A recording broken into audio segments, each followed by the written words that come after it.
नमस्कार। मन की आवाज़ चैनल में आपका स्वागत है। हमारी आज की कहानी है बहू मैं घर का चौकीदार नहीं हूँ। पापा, बस हम लोग निकल रहे हैं, कल शाम तक लौट आएंगे। आप प्लीज़ घर का ख्याल रखना। और पापा, बाहर का माहौल खराब है, इसलिए आप बाहर मत निकलना। अकेले बुजुर्ग को देख किसी की भी नीयत बदल सकती है। और हाँ, आपका खाना टेबल पर रख दिया है, जब भी भूख लगे लेकर खा लेना। रात तक का ही खाना बना दिया है, कल आप खुद देख लेना। हम लोगों को आने में देर हो जाएगी, तो थकने के बाद खाना नहीं बनेगा और हम लोग वैसे भी खाना खाकर आएंगे। और हाँ, जाते जाते बाहर ताला लगाकर जा रहे हैं, अपना ख्याल रखना।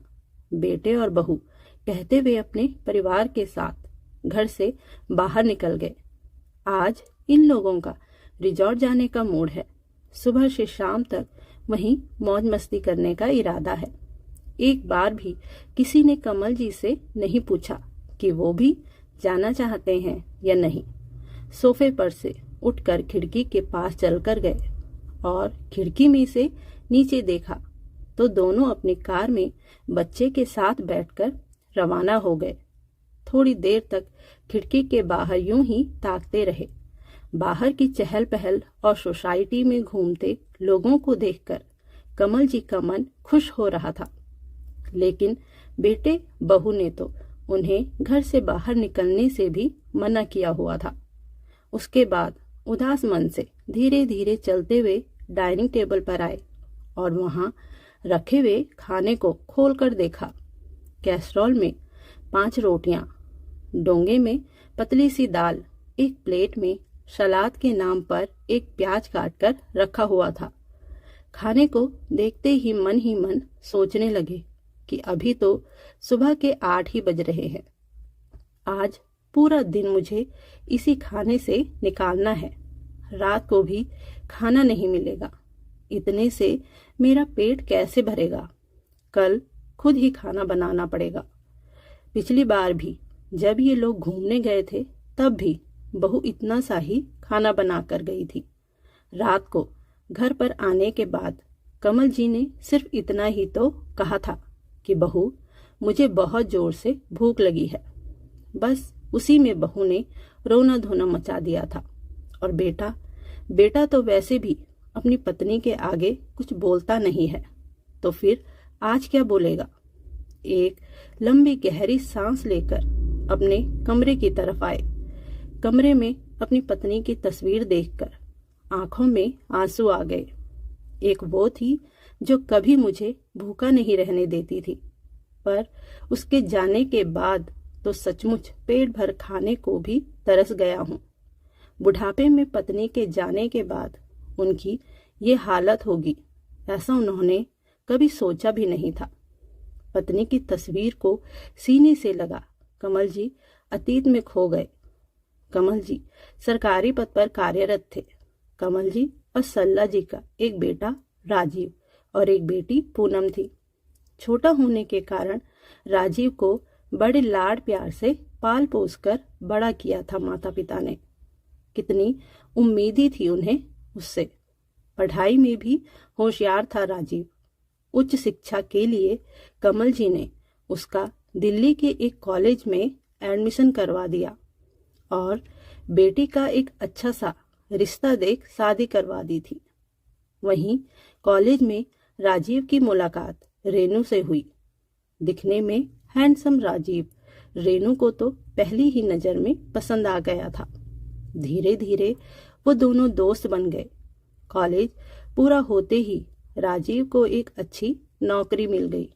लेकिन अब सल्ला जी अक्सर बीमार रहने लगी थी, तो कमल जी राजीव के लिए रिश्ता देखने लगे थे ताकि बहू आकर घर की बागडोर संभाल सके। तब राजीव ने बताया कि वह रेनू से प्यार करता है। यह सुनकर कमल जी बहुत खुश हो गए थे। लेकिन जब कमल जी को पता चला कि रेनू अमीर घर की इकलौती बेटी है, तब कमल जी के मन में अनेकों शंकाएं उत्पन्न होने लगी, क्योंकि उन्हें तो ऐसी लड़की चाहिए थी जो उनके घर में रच बस जाए। लेकिन राजीव और रेनू ने एक दूसरे को जीवन साथी बनाने का फैसला ले लिया था। राजीव की जिद के कारण न चाहते हुए भी उनको शादी के लिए हाँ करनी पड़ी। शादी के बाद 1 महीना तो राजीव और रेनू घूमने फिरने और शॉपिंग करने में मस्त रहे। उसके बाद भी रेनू ने ससुराल को कभी अपना घर समझा ही नहीं। सरला जी की तबीयत खराब रहने के बावजूद घर के सभी काम उन्हें ही देखने पड़ रहे थे। रेनू तो आए दिन या तो सहेलियों के साथ घूमने फिरने निकल जाती या फिर अपनी सहेलियों को घर बुला लाती और घर में पार्टी करती। लेकिन धार्मिक प्रवृत्ति वाली सरला जी को यह सब अच्छा नहीं लगा, तो एक दिन उन्होंने कह दिया, बहू, अच्छे घर की बहू बेटियों को यह सब शोभा नहीं देता।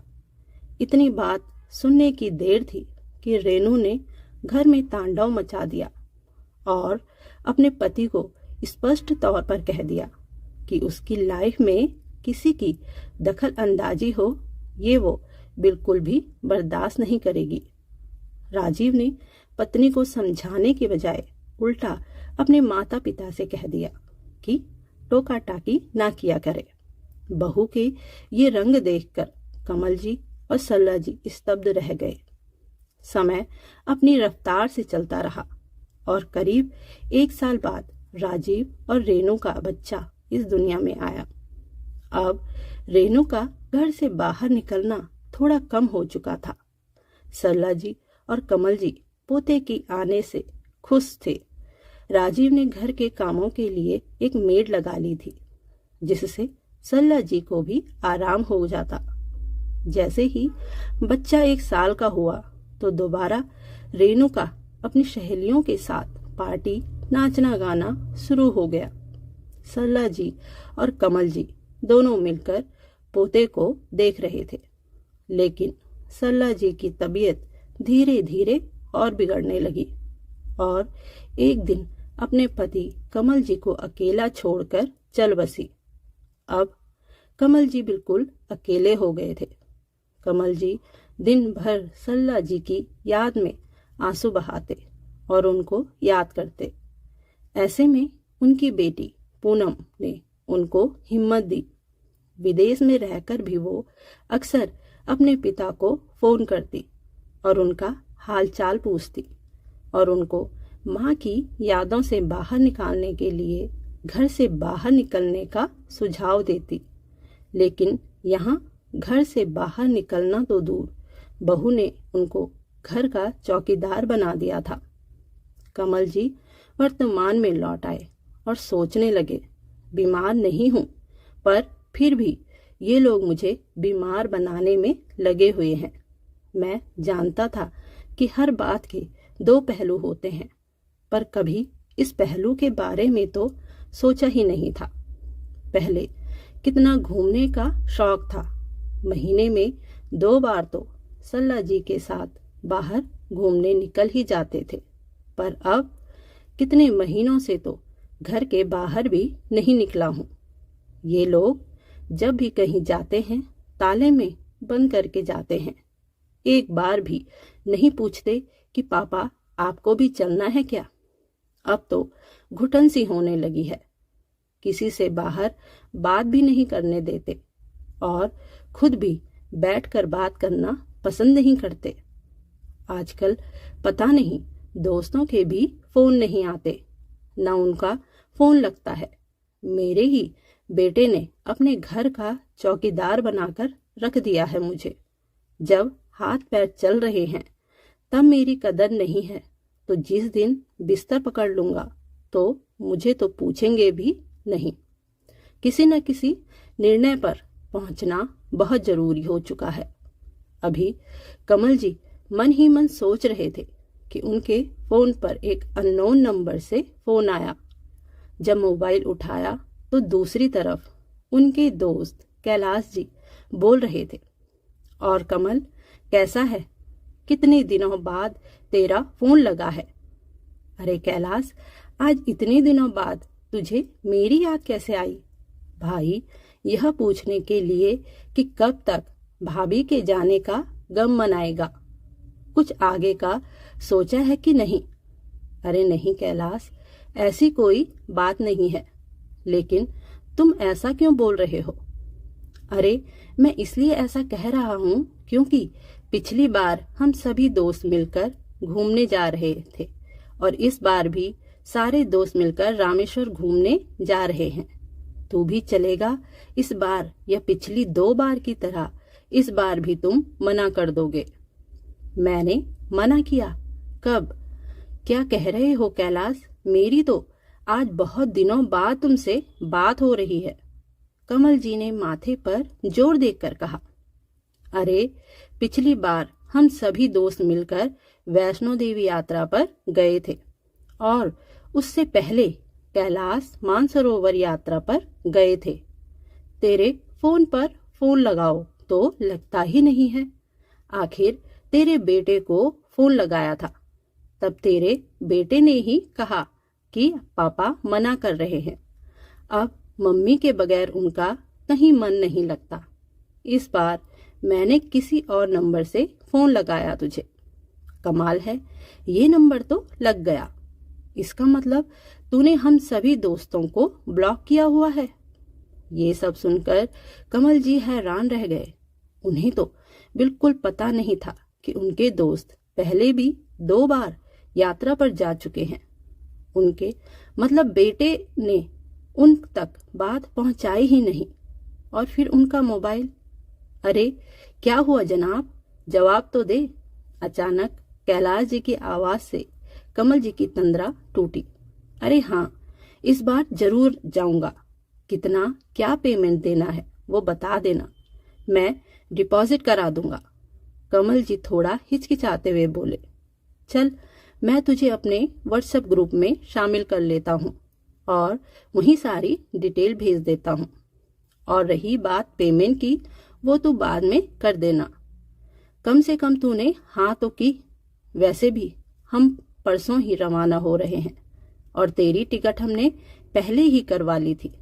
अगर तू फोन नहीं उठाता तो हम आज तेरे घर आ जाते, कहकर कैलाश जी हंस दिए। अच्छा ठीक है बाबा, पर डिटेल आधे घंटे बाद भेजना। चल फिर फटाफट से तैयारी कर ले, परसों शाम ही हमें निकलना है, कहकर कैलाश जी ने फोन रख दिया। कैलाश जी के फोन रखते ही कमल जी ने अपना फोन चेक किया।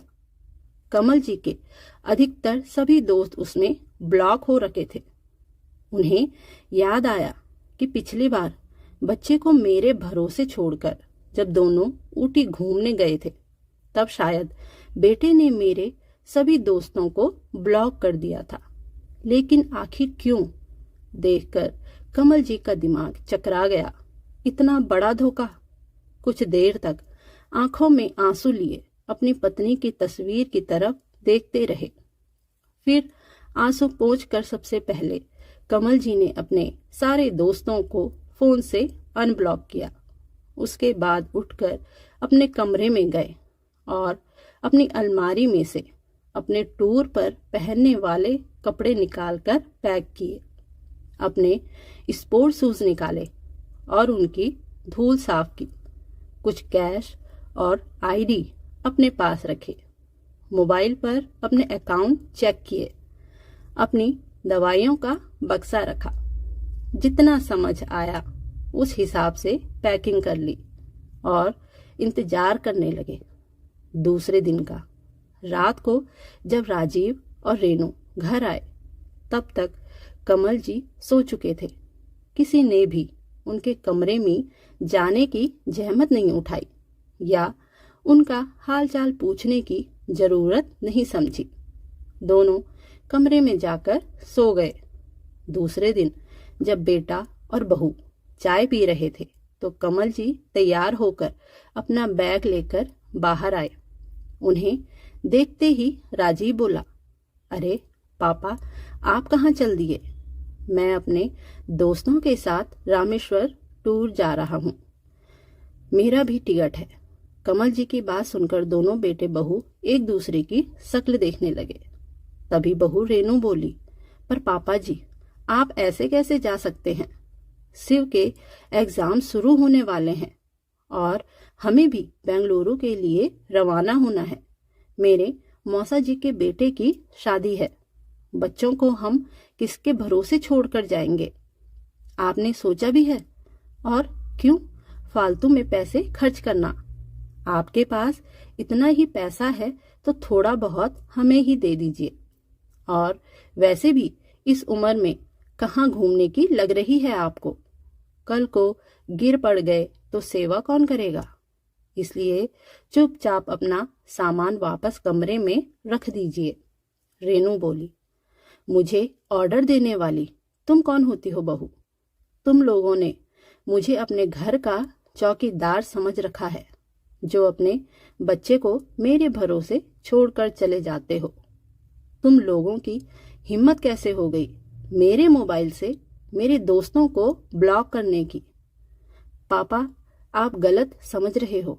वो आपको कोई डिस्टर्ब ना करे इसलिए ब्लॉक किया था। अच्छा, मेरे आराम का इतना ही ख्याल है तो अपने बच्चे खुद संभालो। और रही बात मेरे घूमने फिरने के खर्चे की, तो वो मैं अपने खुद के कमाए पैसों से कर रहा हूँ। किसी को बताने की जरूरत नहीं है। अभी तो मैं रामेश्वरम जा रहा हूँ।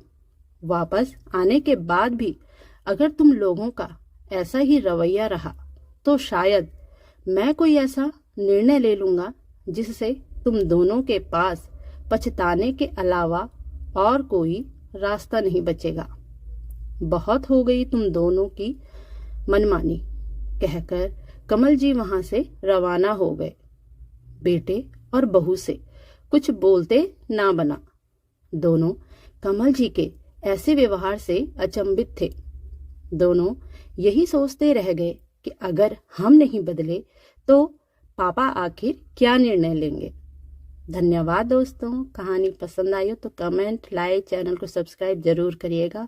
और अगर आप चाहते हैं कि कमल जी ने आगे क्या फैसला लिया तो उसके लिए कमेंट पर जरूर बताएं। धन्यवाद दोस्तों।